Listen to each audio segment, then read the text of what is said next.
Okay, so hello guys. We are here back again with you as Sports Analytica. We have interesting stuff for you guys today to share with you.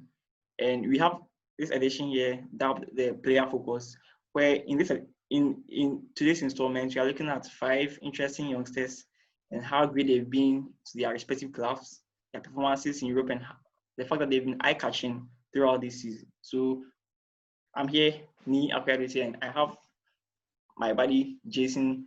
So Jason, how are you feeling today? What's up for today? Well, I'm feeling so good. Chelsea just won, and we are through to the FA Cup semi-final. I'm very excited. I'm very happy to be on this show as well. Yeah, and I think you guys will face off against us, right? So we'll be looking forward to repeating history for you guys once again, and then doing a job as usual. Sweet revenge. I don't think so. All Okay, so right. guys, we'll jump straight into action while we are here. And actually, we have 5 interesting lads for you. We start with the first one. We have Christian Pulisic, and we all know how awesome he's been this season. How interesting he's been. Maybe it's not, but still he's been proving his worth, right? So, this season Pulisic has started in 18 Premier League games, 7 goals, 2 assists. Total appearances this season has been 26 games, 8 goals, 6 assists, and that's been interesting from the young American. Jason, what do you think about Pulisic going forward? Do you think he has a big future ahead of him, and what do you think he can do to contribute more to Chelsea and then make them successful? Oh, he's a special kid. He has everything. Adept at using both feet, and he has a lot of confidence. When he came, it was unfortunate that he got an injury when he came, but then he seems to be back, and he seems to be like fully loaded. And the way he dribbles also amazes me. He's a very special player. Yeah. And I'm sure he has a lot that he can do for the club. Okay. So against City, we saw it, right? We saw his pace, we saw his audacity to, move on to balls, get to balls, even with, a lot of opponents around him. And even today's game, he was actually impressive as well, though he didn't really get his name on the score sheet. But as you said, he's a promising youngster, and we all look forward to how great he can become. And actually, for this season too, he's won 90 out of 126 duels. That shows his bravery and, his ability to fight for the ball. I think going forward for him, for Chelsea, he could be a very great asset. And we are all looking forward to his brilliance, even from next season as he pairs up with the likes of Ziyech and Werner at the front line. We see how interesting Chelsea 2 can become, in the coming seasons. So, yeah, hopefully you guys can, push and then compete with the likes of Liverpool and Man City for, a trophy. We'll be looking forward to how you could do that with this guy on your side. Thank you very much. Yeah, so that's Christian Pulisic for you guys. He's astounding. We've seen the stats and they prove his worth. Okay, so we move on to the next guy on the list. This guy has just been, great for Dortmund. What do you think about Erling Braut Haaland? What do you think things are going to shape up like for him in the future for Dortmund, having him in their possession and all that? Well, the first time I saw him play, I thought he was a 25-year-old player. He plays very, very maturely. He's very composed. He's also very, very ruthless in attack.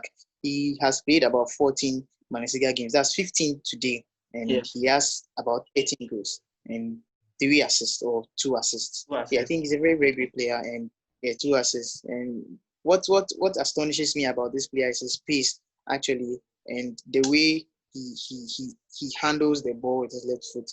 I'm sure if he's able to use his right foot as well, and like the way he uses his left foot when he's with the ball, he's going to be a very, very great player and to be named among the world's best complete forwards, such as including the likes of Aguero and then Lewandowski. He has a great future ahead of him. Awesome. I mean, actually, it's interesting to know, as you said, 15 appearances in the Bundesliga, 2 goals, 2 assists, and then 13 goals to his name. Yeah, actually, he started this season at Austria as well, right? With what's the name of the club again? We started with Salzburg, right? Yeah, and at Salzburg, 16 goals, 14 appearances, 6 assists. That's impressive. Total starts this season has been 40 appearances, 44 goals and 10 assists. And that's awesome for Erling Braut Haaland going forward. And I think actually he ended up, taking the sixth position in the Bundesliga in terms of the top scorer list. For someone who came in halfway into the season, that's impressive as well. And at 19 years, having all these qualities and all seem to be very impressive for the young lad. So looking forward, we want to see this guy keeping on impressing us. And then probably, we don't know if he's going to move to a bigger club in the near future.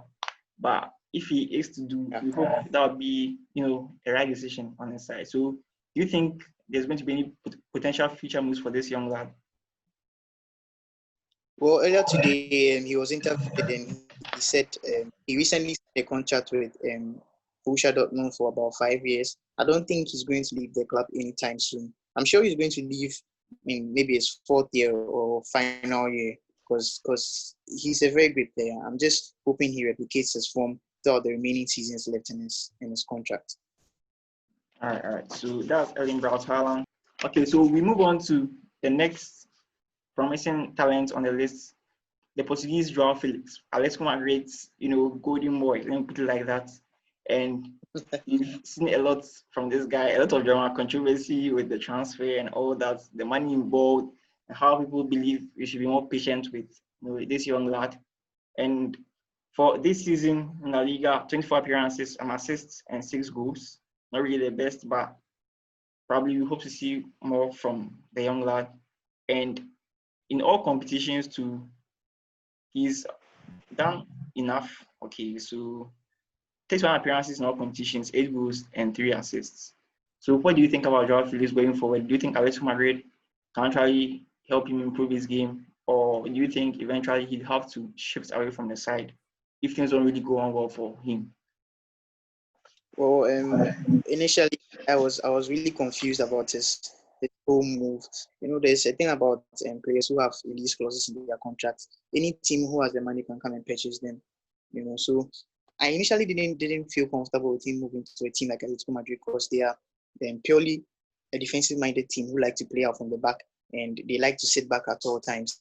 It's quite difficult for a player of his caliber to hold the ball while he's moving from one end of the pitch to the other end of the pitch without getting injured and without being fouled most times. And considering the fact that he's an investment, instead of being just a normal wonder signing, he's actually the most expensive player, second most expensive player in the world at the moment. So I don't know for him. I think he needs some time, to try and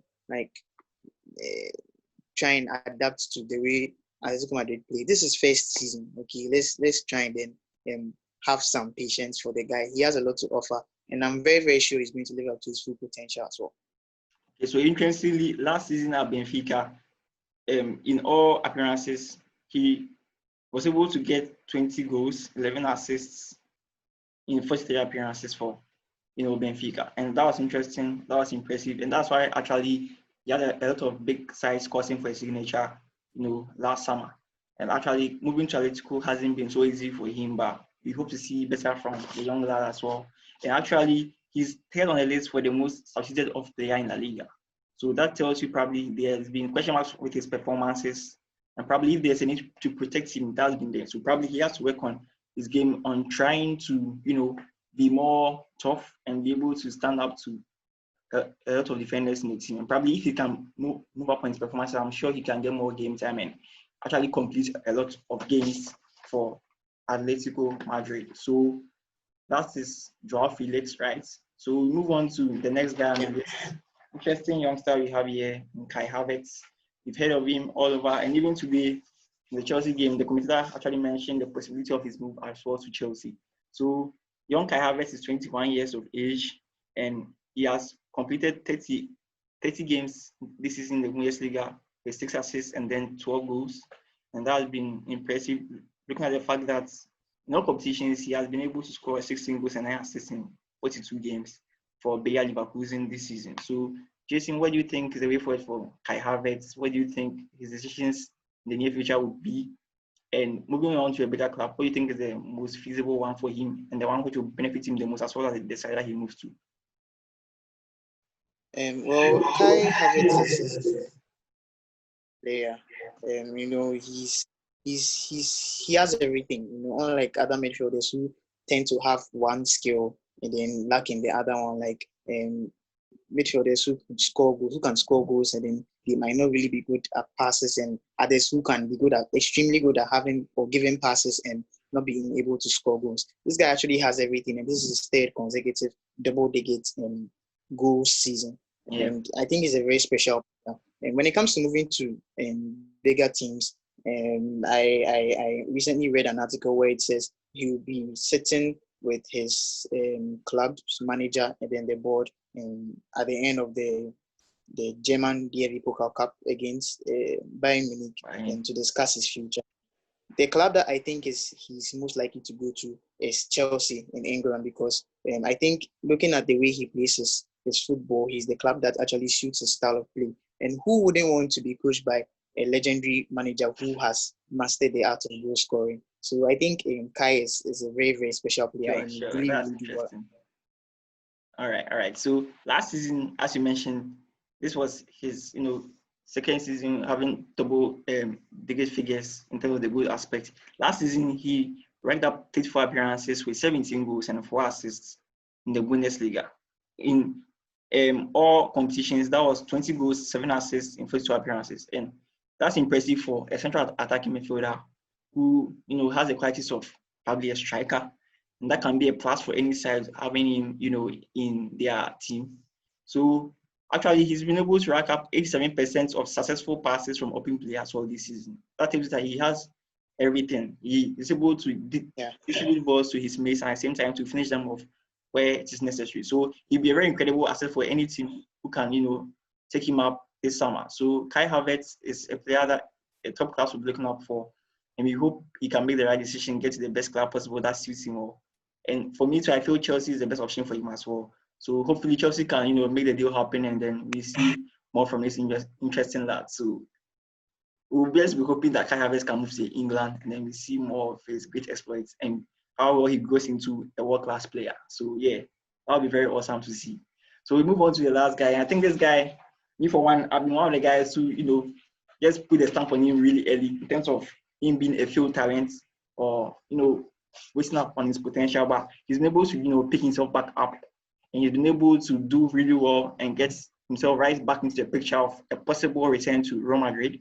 So we have Martin Odegaard here. He's 21 years of age. This season, 27 ups in La Liga, 4 goals and 5 assists. And that's impressive for someone playing for Real Sociedad.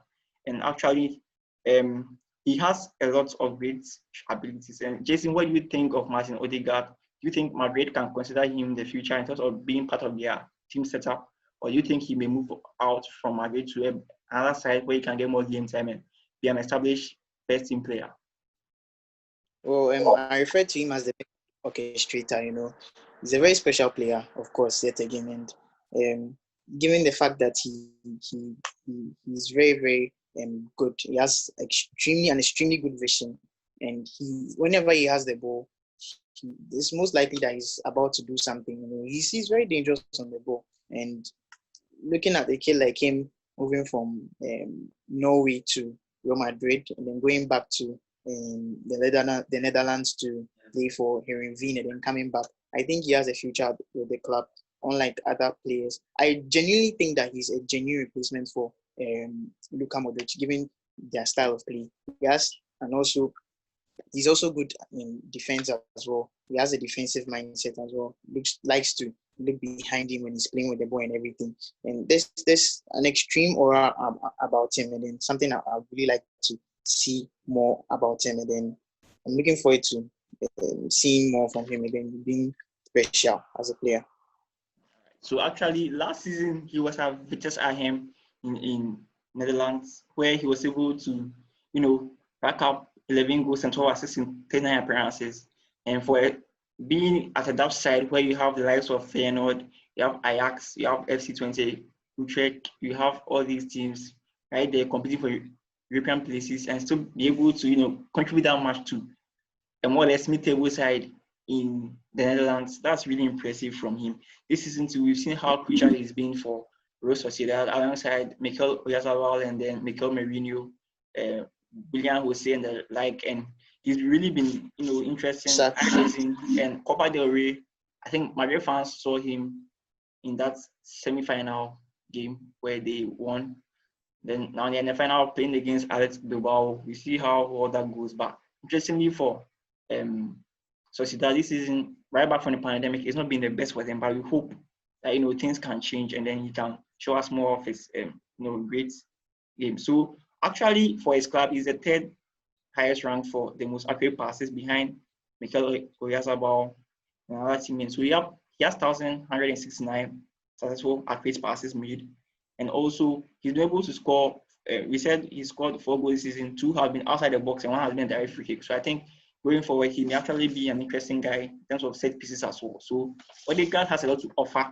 And I genuinely feel probably he may, if he's really fighting for a spot in the Madrid side, that would be great. But I feel there are better opportunities for him to actually become, more expressive of himself and actually get the best out of whichever team he moves to as well as himself. So hopefully he can, make the right decisions and then get things done really good for him. So that will be it for the player focus for this session. We hope you enjoyed it and we hope all these players that we have on our list actually, have impressed you this season. And just bring in your recommendations on whatever you think we should do the next time on the player focus sessions as well. And we enjoyed being here to serve you up with this interesting list. So, it's us again from Sports Analytica. We hope to see you more. So, Jason, what do you think you have to say for our fans before we, check out? Well, first of all, I'd like to address my Chelsea fans. I love you all, and I hope you guys had a wonderful time enjoying the match today. Mind you, we are going to be playing against West Ham United on Wednesday and followed by Manchester United in the FA Cup semi-final. It's going to be a very, very interesting match. It's going to be one of the determinants of Lampard's ability to learn from his mistakes. We've already been defeated by Manchester United 2 times in a row. And for this time, I'm sure and I'm 100% confident that we're going to come out of this match with a win, obviously. So I'm very, very grateful that we've been given Manchester United again to be able to correct and then come out with a win. And hopefully you might meet City or Arsenal in the final. And thank you all so much. And to all the fans and the lovely viewers watching us and keeping tabs on us and liking our videos and everything, I'd like to say thank you very much. There are more and exciting things coming up your way with our gift show and then everything, give outs and then giveaways actually and then everything. And I'd just like to say thank you and then keep watching us and then keep following us. Thank you all. All right, so guys, you heard from Jason, and for Chelsea fans, be careful what you wish for. That's what I can say. Okay, we are in to give you guys a shock once again. So, yeah, so guys, thank you for staying with us this session. We'll see you next time. Keep safe. Peace. All right.